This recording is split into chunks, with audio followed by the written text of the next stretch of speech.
This is Andrew Phipps. I'm excited about being with you today. We have an interesting program planned with you in mind. I think you're going to enjoy the good songs. You're going to enjoy the film footage. I think it's just going to be wonderful. Let's get right into today's program as we think about and talk about the family.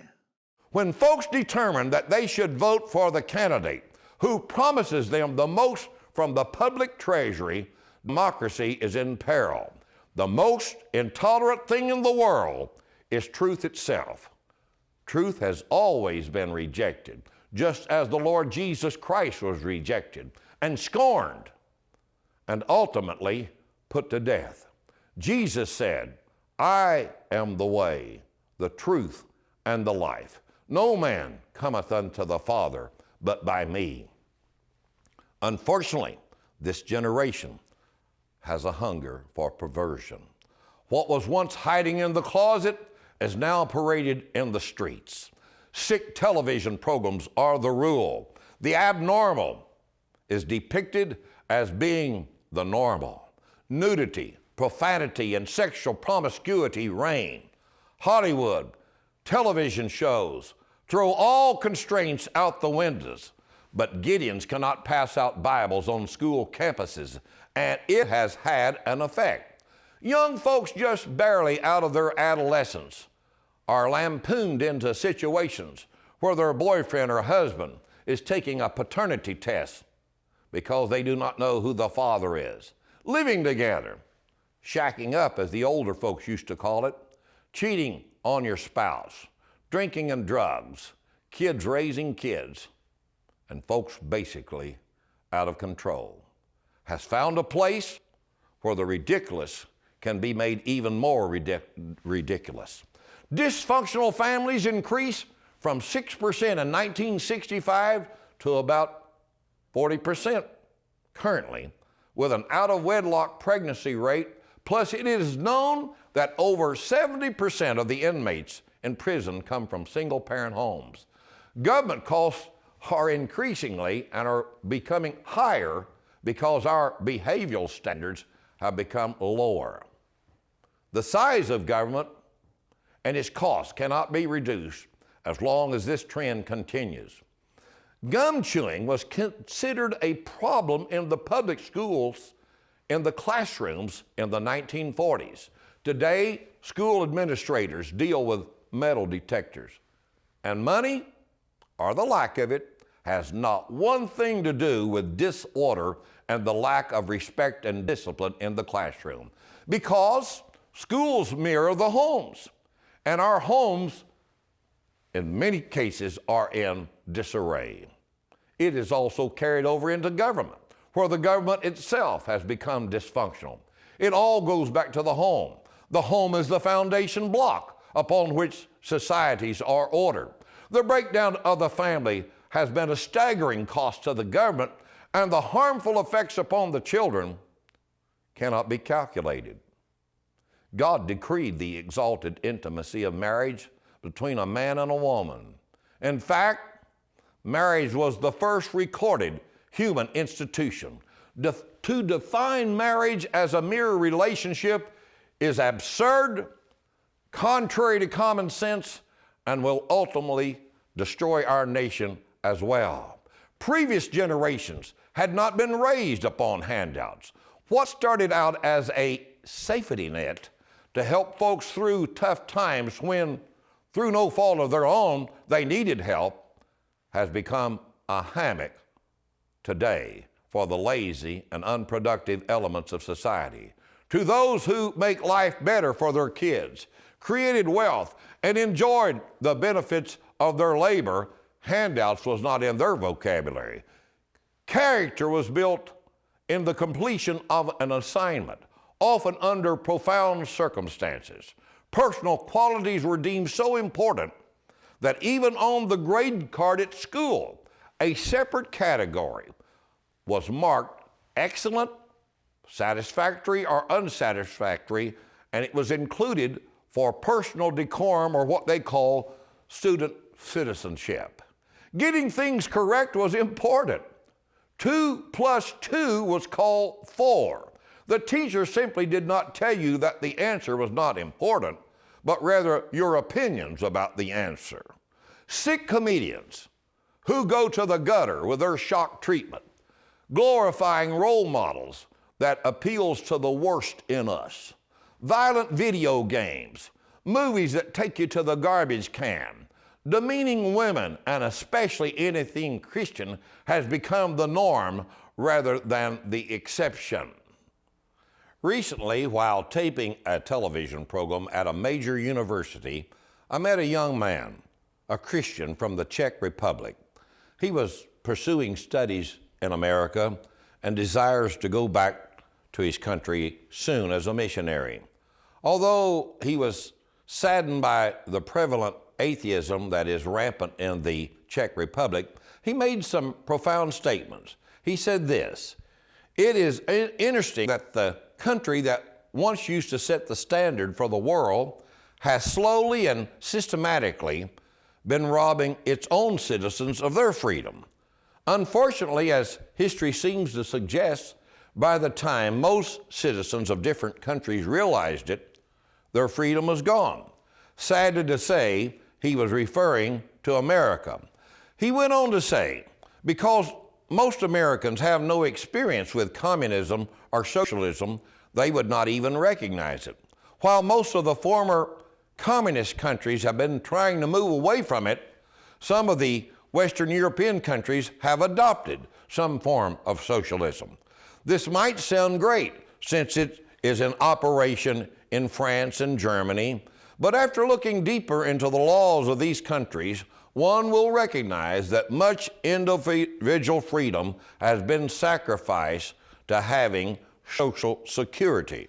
This, of course, includes freedom of religion.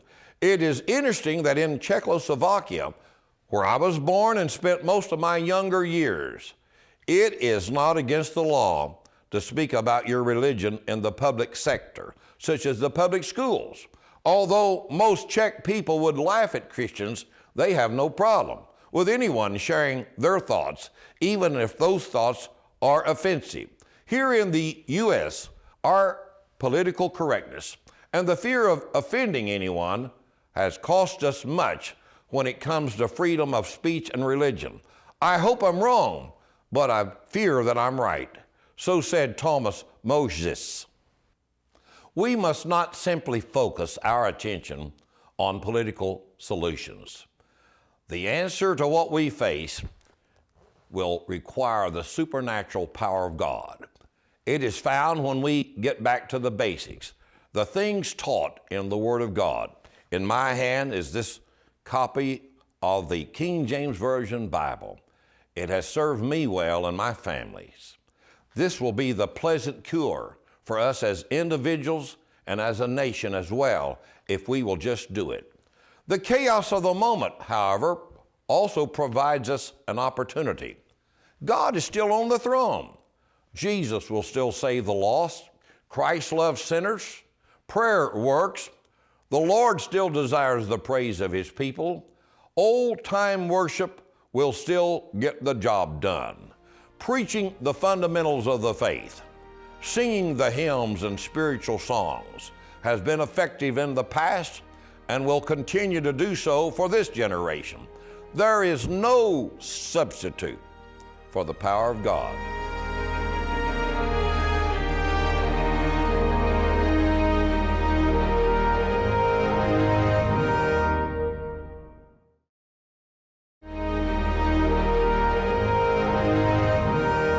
I know you're like me. You enjoy good singing. And recently, Gerald Wolf got a lot of folks together there in the great state of Texas, and they did a hymn sing.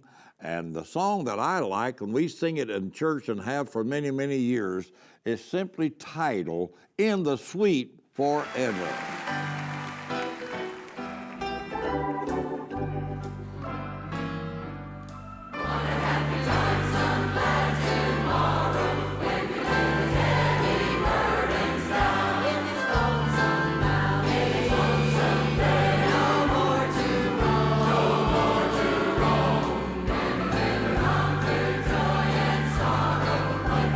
See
Hello, friends. This is Andrew Phipps, and I believe that we need all of the materials that we can gather to help us as we combat the attack upon our faith, our family, and our freedoms. We need to be educated, and I have a handbook that has been given to state legislatures. It's been given to members of Congress.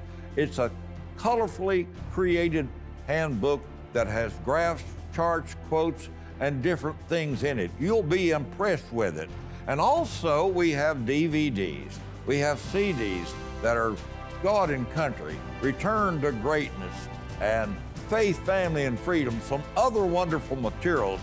See the contact information on the screen. Be sure that you order some because these will be of a tremendous help.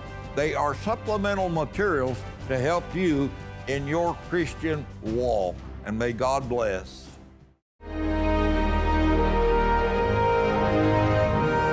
Over the years, my friend Micah Clark has been with me on various programs, and for those of you that might not recognize him immediately, Micah is here in the state of Indiana with the American Family Association. To say that he's in the trenches and fights in the legislative halls for Christian values would be an understatement. I know of no one that's more consistent, that tries to speak truth to error and does it with a gentlemanly attitude than Micah Clark. Micah, good to have you again. Well, it's great to be on. Thank you. That's very kind, Andrew. Well, Micah, you know, you and I had talked quite frequently. We're concerned about the direction of our nation and our country. And I asked you prior to the interview, I said, let's just focus on the spiritual things. What do you feel in your heart, Micah? Well, you know, it's funny. Last night I had a thought, and you saw how the Lord lays a verse on you. I know I was coming on the show. And I read 1 Samuel 17 this morning. That's the story of David and Goliath. It's interesting. Goliath comes and he taunts God, taunts God's people. He throws horrible insults at faith and the Israelites for 40 days. Yeah. And David comes down from the hills and says, what's going on? What are you guys doing? Why aren't you fighting this heathen? And in the King James says, is there not a cause? Right. And you know, I think we're in one of the two camps. We're either surrounded by 40 days of hearing attacks on Christianity over and over again, and we're paralyzed. And I think a lot of the churches are like that. A lot of people are like that today. Every time they turn on the TV, they hear something negative. Every time they see something against their values, and they don't know what to do. We need to be more like David. There's a cause. There's things we can do. It's time to fight. It's time to stand up. We need to register to vote. We need to go to a Bible-believing church and get our kids in a Bible-believing church. Amen. Don't go to church simply because that's where your grandmother went. Go to a church that teaches the Word of God. Get involved with organizations that are fighting for what's right and true. Let your legislators and your local council member know where you stand. Don't let those people think that what the media is telling them is the truth, because there's a lot more of us out there than people think, but we're too quiet, we're too nice, we're passive. We think we're called to be nice. We're called to be polite, but we're still called to speak the truth. Absolutely. You know, it's amazing how our culture wants people to conform. You know, if you don't support abortion, that's okay, but the government wants you to pay for it. You know, if you don't want to be vaccinated, they want to fire you. You know, it's not simply that they allow disagreement. They're forcing us to do certain things. And I think if churches think that they're going to be excluded in the next 10 or 20 years from simply being let to believe what they want to believe, I don't think the evidence is there for that anymore. Right. I think the government, I think the far left want more than conformity. They want to punish us for what we believe. And if we don't stand up now, they may not only punish us, they may punish our children and grandchildren. Dr. Ben Carson, Micah, had a quote that I thought was really good. He's talking about abortion. He said, if it's not a baby, why are we harvesting organ parts from that baby? And but I think prayer, Bible reading, Bible-believing church where the fundamentals are taught, right? Right. And staying vigilant. Yep. Speaking up, letting people know what we think. You know, it's interesting, you mentioned the unborn. The Texas abortion ban, the media is saying, well, it's an abortion ban. But they won't talk about what it really is. It's about a beating heart. Right. It's about when you stop a beating heart, what does that mean? Right. And we as a nation need to grapple with what are we doing a million times a year when we're stopping the beating heart of an unborn child.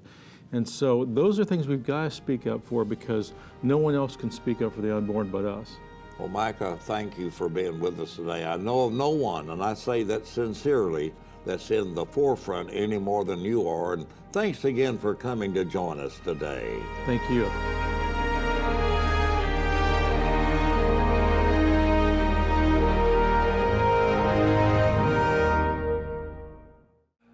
Dear friends, this is Andrew Phipps with Faith, Family, and Freedom. A cultural war is raging, and how it ends will have grave consequences for me and you. It appears that those who are striving to remove the ancient landmarks are succeeding, or at least they are getting the attention and notoriety. You and I have no choice. We must resist at all costs. Never in my lifetime have I seen such an attack upon our Christian heritage and values. The United States Constitution means little or nothing to these folks as long as they can promote their own agendas of extreme socialism and the most bizarre attacks upon all that we deem good and wholesome. Truth is rejected by those who hate the truth, and they hate America and its exceptionalism. Their goal is to make America into what it never has been. To these leftist radicals, their hatred of personal liberties and the freedom to practice the faith of our fathers are the narratives they chant nightly upon our so-called news channels. I know you agree. That's why I'm appealing to you today to join me in the fight to do all that we can do to preserve our heritage for our children and their children. This is a giant step of faith to go into these several television markets with our Faith, Family, and Freedom broadcasts. These areas include Cleveland, Ohio, and that area, southwestern Michigan, Indianapolis, basically the southeastern part of Kentucky and much of Tennessee, Atlanta, Georgia, and over 40 counties in that state, as well as some of the North Carolina areas. This is a huge step of faith for me, and I need your help. So many of you have been so kind and allowed me to speak in your pulpits, but these television outlets give us an opportunity to possibly reach thousands, maybe millions. If you believe our ministry to be credible, would you consider helping us financially? A monthly support, a one-time offering, or whatever you can do would be so greatly appreciated. The need is now, and it is urgent. I am willing to do what I can do to speak truth to error as best as I can determine it. There is no need for us to talk about the deplorable conditions in which we find ourselves today if we're not willing to do something about it. Am I able to count on your support? I hope so. Would you please pray for our ministry and pray that God would give us discernment and provide the means that we can stand in the gap in these last days as we try to promote the principles of Christian living and the faith of our fathers. And this is Andrew Phipps.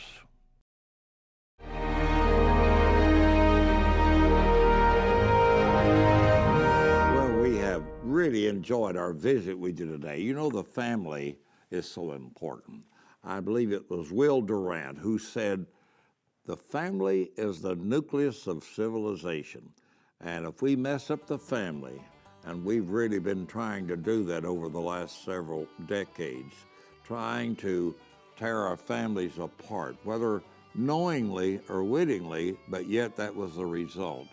The deterioration of the nuclear family, trying to replace it with some name, maybe some euphemism, call it whatever, but the result is the same.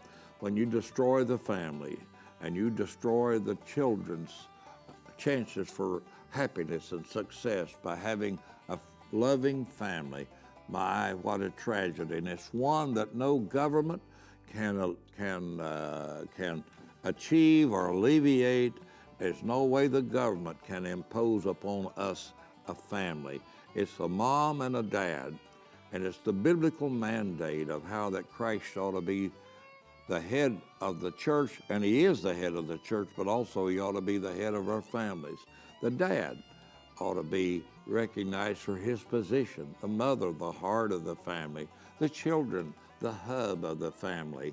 Well, when we destroy that or try to do so, it's always with bad results. I hope this kind of programming will continue to illuminate each one of us to the necessity of doing what's right, regardless of the cost. I hope you'll tell others about our program. I always enjoy the visit. I'll look forward to being with you again at the next opportunity. But until then, this is your friend, Andrew Phipps. Have a great day.